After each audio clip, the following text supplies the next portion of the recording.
I've been with the Titleist company for 35 years, and I think, I can't say this with absolute certainty, but I think I was the first guy ever to use a line on the ball to putt with. Because nobody did that. It's probably pre-Sharpies. But I always like to have the line on the ball when I putted. And this is a great debate among players, isn't it?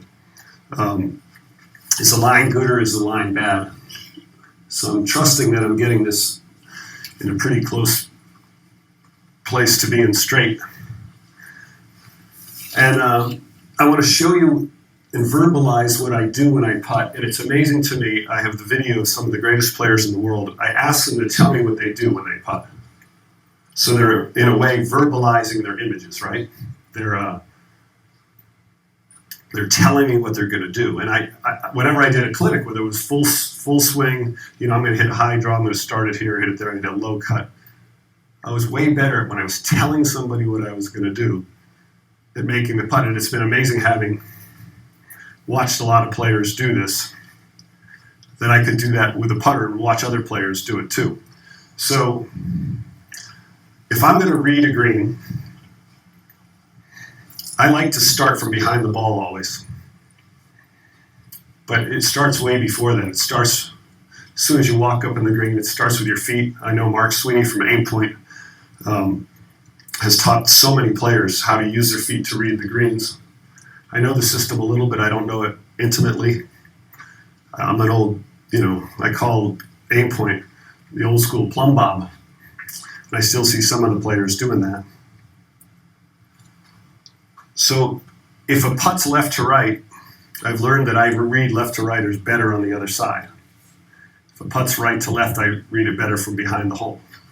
If it's straight, I'll always look from both sides. But I love to be more under the hole reading a putt than over the hole. That's pretty obvious. Stockton talked about that in his book.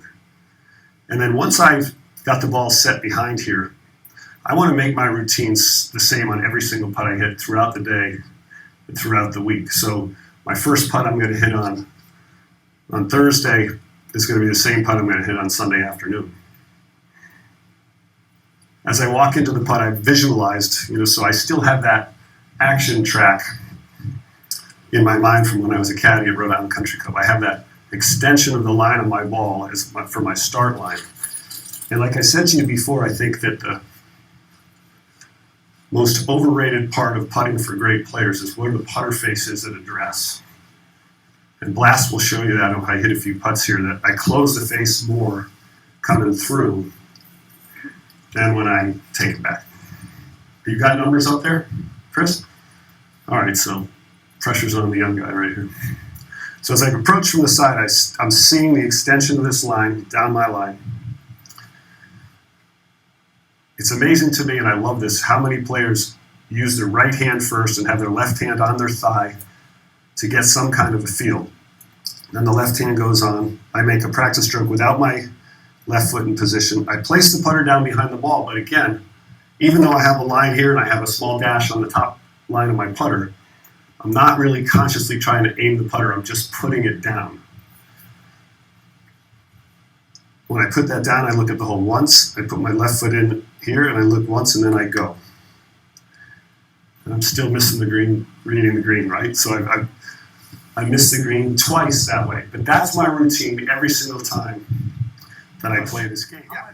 So you use a line of the ball. Does the line look straight to you, or does it look crooked? That's a great question. So I was just asked, I use the line on the ball. Does the line look straight to me, or does it look crooked? Now, all of us have experimented with that. I've had some people, what do you see? They go, I see dead people, right? People think, right. So when I first started to use the line, and I'll never forget that the first significant putt I made to win a PGA Tour event was the 91 Buick Open. And I had a line on the ball, and the line I drew on this ball was probably a Tour Balata. When I got up behind, when I was behind the ball, I knew that line, your binocular vision, I could see right down where I wanted to go. When I got over the ball, it fell to the left. I've always felt like that line feels left to me. But I know from back here that's correct. So I learned that I just got to trust that it's right. And I've learned to now feel like, even if it feels a little left, it's probably correct for me. And I know some people that think it's to the right. I think a lot of it has to do how close or far away from the ball. If you stem the ball farther away from you, the line will tend to look more to the right. If you get it closer to your feet, it's going to look more to the left.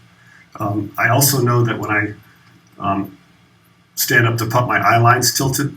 It aims out to the right. But every picture I've ever had in a pro-am, with your 4 best friends, your 4 new friends, my eye's right, eye's always lower. So I have that just built in there. So I tried for a long time to go, which felt cockeyed, left eye lower than right.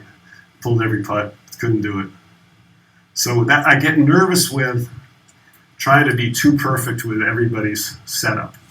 I see mirrors out here. It's a great gauge. So McIlroy loves to use the mirror, and he's figured out he putts his best eyes slightly inside the ball, not on it. Eyes slightly behind the ball. But I like those things to be the beginning part of when you go to putt. But when you're getting ready to go on the golf course, I don't like the devices out there. I think you got to learn to go through this routine